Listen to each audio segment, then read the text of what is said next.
नमस्कार दोस्तों, मैं हूं संजय वाजपेयी और आप देख रहे हैं खबरदार।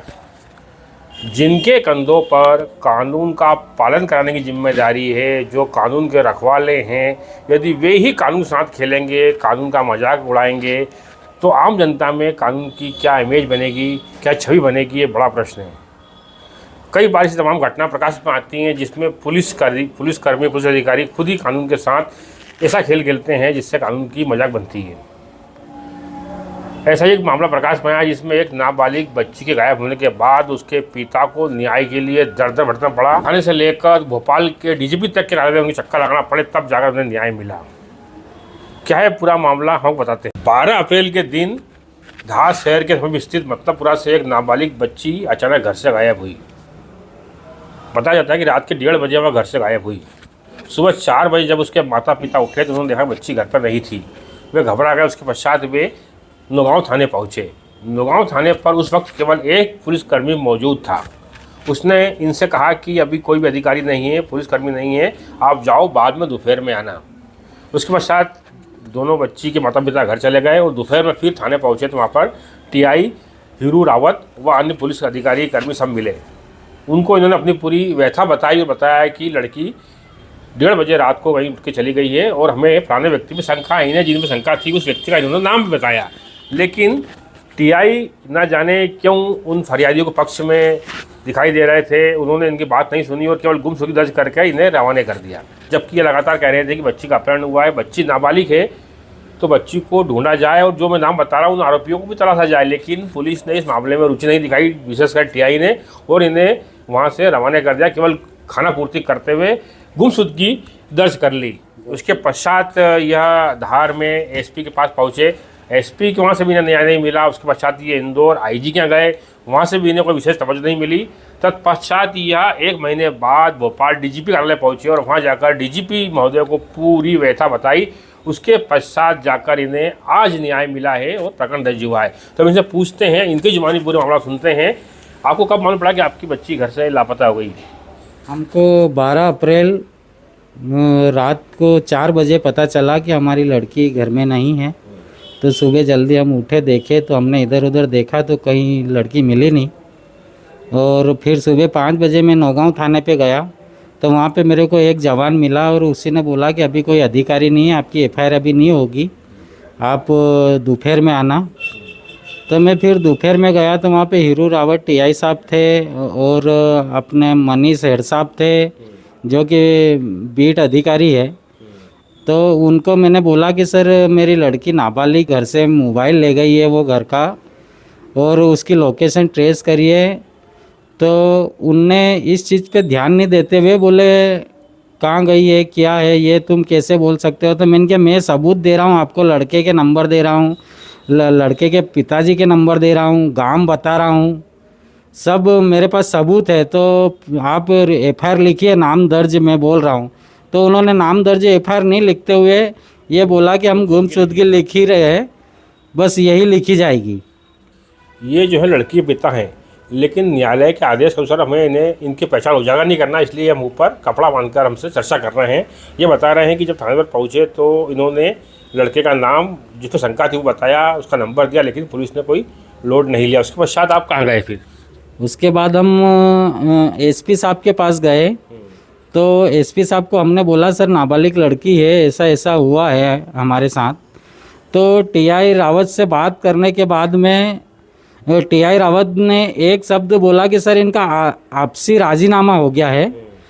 उसके चक्कर में मतलब टीआई ने भी हमको फटकारा, एसपी साहब ने भी हमको फटकारा कि तुम्हारा आपसी राजीनामा हो गया तो फिर क्या है। लेकिन फिर भी एसपी साहब ने बोला था टीआई साहब को कि उनको तुरंत दोनों को पकड़ के लाओ और उनके ऊपर कड़ी से कड़ी कार्रवाई करो। लेकिन टीआई साहब लड़के को नहीं लाते हुए, आरोपी को किसी को भी नहीं पकड़ते हुए, सिर्फ लड़की को लेके आते हैं आरोपी के घर से, और सिर्फ लड़की को ला के बाल न्यायालय में सुपुर्द करके। बता दें कि बच्ची नाबालिग है, ऐसे में बच्ची के बयान को महत्व नहीं होता। यदि बच्ची नाबालिग होती है तो सीधे पास्को एक्ट के तहत आरोपी के खिलाफ कार्रवाई होती है। लेकिन टीआई हीरू रावत उस आरोपी को बचाने में क्यों लगे थे, यह भी एक जांच का विषय है। न्याय नहीं मिला, उसके बाद कहाँ गए आप? हम इंदौर गए थे आईजी साहब को उसको आवेदन दिया हमने, फेस टू फेस रूबरू मिले हम, तो वहाँ से भी हमको कोई राहत नहीं मिला। उसके बाद में हमने 8 दिन वहाँ का भी इंतज़ार करने के बाद में फिर हम भोपाल गए। भोपाल हमने जन सुनवाई में एक आवेदन दिया डीजीपी महोदय को, और रूबरू उनसे भी बात हुई। अभी परसों वापस हम नए एसपी साहब आए तो उनके पास हम गए और उनको बोला हमने कि सर ये 1 महीना हो गया है, ऐसी ऐसी बात है। तो उन्होंने बोला तो बोले एफआईआर आपकी हो जाएगी, लेकिन आरोपी के खिलाफ करेंगे हम। हमारा कहना था कि जब टीआई ने हमारे साथ बुरा करा है, टाइम पे एफआईआर नहीं लिखी, हमने नाम दर्ज, घर से मोबाइल ले गई है लड़की, ये सब जानकारी लीजिए सर और नाम दर्ज रिपोर्ट डालिए, तो उनने मना कर दिया। और एसपी साहब का भी और एडिशनल एसपी मैडम का भी यही कहना है कि हम टीआई के खिलाफ कार्रवाई नहीं करेंगे। कुल मिलाकर ये कहना चाह रहे हैं कि इनका कहना था कि जब टीआई ने हमारे साथ नाइंसाफ़ी की, हमारी बात नहीं सुनी, तो आरोपियों के साथ साथ उस टीआई के खिलाफ भी कार्रवाई होना चाहिए, लेकिन टीआई को बचाने के प्रयास किए जा रहे हैं। ऐसा इनका आरोप है। इन्होंने बहुत गंभीर आरोप लगाए हैं टीआई पर कि टीआई ने साथ बदतमीजी करी, इनके सुने नहीं, भगा दिया। इसलिए यह इनका कहना है कि ऐसे पुलिसकर्मी को, ऐसे पुलिस अधिकारियों के खिलाफ भी कार्रवाई होना चाहिए, ताकि अगली बार किसी पीड़ित व्यक्ति के साथ वैसा व्यवहार ना करें। लेकिन पुलिस अधिकारी अपने टीआई को बचाने में लगे हुए हैं। हालांकि उन्होंने आरोपियों के खिलाफ प्रकरण दर्ज कर लिया है, जो ये चाहते थे बालिका को लाकर इन्हें सुपुर्द कर दिया गया है, और जिन धाराओं में वे ये चाहते थे कि अपहरण बलात्कार का जो मामला उनसे किया है, उन तमाम धाराओं के अंदर प्रकरण दर्ज कर लिया गया है। लेकिन अभी भी इनका ये कहना है कि जब तक टीआई के खिलाफ कार्रवाई नहीं होगी तब तक हम संघर्ष जारी रखेंगे, क्योंकि हम तो परेशान हुए ही, अगली बार कोई पीड़ित व्यक्ति इस प्रकार परेशान ना हो और उसे तुरंत न्याय मिले, क्योंकि पुलिस व्यवस्था, कानून व्यवस्था आम आदमियों की सुरक्षा के लिए, उन्हें न्याय दिलाने के लिए है। लेकिन जब ऐसे अधिकारी इस प्रकार कृत्य करते हैं तो आम आदमी को, गरीब व्यक्ति को न्याय नहीं मिल पाता है और वे दर्द की ठोकरें खाते हैं। हालांकि ये खुदकिस्मत है कि इन्हें 1 महीने के संघर्ष के बाद न्याय मिला और आज जाकर महिला थाने के अंदर, धार के महिला थाने के अंदर आरोपी के खिलाफ प्रकरण दर्ज किया गया। अपहरण, बलात्कार और अन्य मामलों की धाराएं लगाई गई हैं और उनके खिलाफ प्रकरण दर्ज किया गया। उनकी गिरफ्तारी अभी शेष है। जो ये पूरा घटनाक्रम है, जिसके अंदर नाबालिग बालिका के पिता और उसकी माता और परिवार के लोग परेशान हुए, इस पूरे मामले के अंदर एक चश्मदीद गवाह हैं, समाज सेवक हैं, और लगातार ऐसे मामलों में वे अपनी सेवाएं देते हैं। जो पीड़ित व्यक्ति के साथ खड़े होकर उसे रास्ता दिखाने का काम करते हैं। आपका नाम क्या है दादाजी? मेरा नाम लाल सिंह मेड़ा, जिला सामाजिक कार्यकर्ता।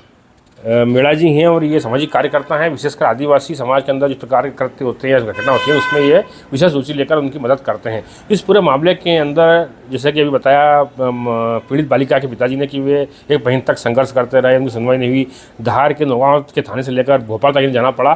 तो इस पूरे मामले के अंदर किसकी गलती ज़्यादा मानते हैं? आदरणीय, इसमें जो घटना इनकी बालिका के साथ में हुई, ये मध्य प्रदेश के धार जिले का पहला मामला है, जो कि धार के नौगांव पुलिस हीरू सिंह रावत टीआई साहब और उनके विभाग द्वारा जो कार्रवाई नहीं की गई। नाबालिग लड़की थी, पास्को एक्ट भी लगना था, आदिवासी थी वो, और 76 की जो धारा सहाय लगनी थी वो लगानी थी उनको, लेकिन उन्होंने केवल गुमशुदगी करके ही छोड़ दिया। बालिका को घर से लेके भगना, वापस लेके आना थाने पर, फिर लेके भग जाना। उसके बाद में पुलिस टीआई हीरू सिंह रावत द्वारा बालिका को आरोपी के घर से लाना, बाल न्याय के सुपुर्द करना। एसपी साहब के निर्देश अनुसार वो लाए और बाल न्यायालय को सुपुर्द किया। उसके बाद में भी कार्रवाई नहीं हुई। ये भोपाल तक गए, इंदौर भी गए, हर जगह, हर दफ्तर के दरवाजे इनने खटखटाए। ऐसा किसी भी वर्ग के साथ में नहीं होना चाहिए, किसी भी वर्ग की बालिका के साथ में ऐसा नहीं होना चाहिए। न्याय मिलना चाहिए। आरोपियों को बचाने का पूरा है इसमें दिख रहा ना, वो सामने बचा रहे ना, ताकि उन्होंने दूसरे दिन ही बालिका को लाकर सुपुर्द कर दिया, माता पिता को पता ही नहीं चलने दिया, और ना उसका मेडिकल किया गया। उसके बाद में आपको बता दें पूरा मामला कि जब इन्होंने थाने में सुनवाई नहीं हुई तो ये एसपी के पास गए, और एसपी ने जब टीआई को बोला तो उस बालिका को प्रभारी टीआई ने बुलाया, इनके सुपुर्द कर दिया गया उन्हें, और कह दिया गया कि लड़की अपने मन से घूमने गई थी और वो खुद ही आ गई। इस प्रकार कह के लड़की को देकर रवाना कर दिया। लेकिन जब लड़की माता पिता साथ थाने से निकली, नौगांव थाने से बाहर निकली, तो कुछ ही कदमों को दूर जाने के बाद उस लड़की को वो व्यक्ति पुनः लेके भाग गए। दूसरी बार लेके भाग गए। उसके बाद फिर थाने में बताया तो उन्होंने इस मामले में कोई तवज्जो नहीं दी, कोई लोड नहीं लिया और उन्होंने नहीं पकड़ा। ऐसा कुछ मामला था। दूसरी बार ले गए लड़की को, दूसरी बार ले गए, उसकी कोई एफ नहीं लिखी। 6 दिन तक बालिका को वहाँ रखा और उसके साथ में गलत काम किया, बालिका बता रही है। उसके बाद में जब मामला एसपी साहब के पास पहुंचा, तुरंत जब भोपाल और इंदौर से वापस मामला आ गया एसपी साहब के पास, नए एसपी साहब जब वर्तमान में अभी आए हैं, उनके पास में मामला गया। एडिशनल एसपी महिला पुलिस ने उस मामले को देखा, जांच की और तुरंत उनने बोला कि आपको कौन से थाने पे एफआईआर करवाना है। तो महिला पुलिस थाना को उनने हैंड ओवर करा और महिला पुलिस थाने पर उसकी एफआईआर हुई समस्त धाराओं में। और आज उसके बयान भी कोर्ट में हो गई है, मेडिकल भी हो गया है और यहाँ से हमको न्याय मिला है। मेरा कितने का संघर्ष रहा पूरे इस मामले जब जाके न्याय मिला है? 1 महीने का संघर्ष रहा है। ये परेशान हो गए हैं दौड़ दौड़ के, गरीबी स्थिति में काफ़ी इन्होंने संघर्ष करा है। तो मेरा ये कहना है कि पुलिस वाले हमेशा देश सेवा करते हैं, लेकिन नौगांव थाने की पुलिस ने जो कर्तव्य ऐसा करा है आम आदमी के साथ में, ऐसा कतई किसी के साथ ना हो। और मैं ये कहता हूँ महोदय को, पुलिस विभाग को कहना चाहता हूँ कि अब आगे नौगांव थाने वाले टीआई साहब पे कार्रवाई होगी क्या? कुल मिलाकर कहने का तात्पर्य ये है कि जिस प्रकार से ये परेशान हुए, जिधर की ठोकरें खाई, तब जाकर न्याय मिला वरिष्ठ अधिकारियों के निर्देश पर, तो ऐसा अन्य किसी के साथ ना हो। और जो नौगांव टीआई हीरू सिंह रावत बताया जाने का नाम, उनके खिलाफ कार्रवाई जरूर होना चाहिए ताकि दूसरे लोगों को न्याय मिल सके, उस प्रकार वो परेशान ना हो। और पुलिस विभाग पर जो लोगों का विश्वास उठ रहा है ऐसे कृत्यों से, वो विश्वास बना रहे कानून के प्रति और लोगों को न्याय मिलता रहे, इस प्रकार की इनकी मांग है। अब देखते हैं कि आगे क्या होता है। हालांकि अभी उस आरोपी के खिलाफ जो बालिका को ले गया था, बलात्कार किया, उसके खिलाफ प्रकरण दर्ज हो चुका है, उसकी गिरफ्तारी बाकी है। वहीं टीआई हीरू सिंह रावत उन पर लगे आरोपों को गलत बता रहे हैं।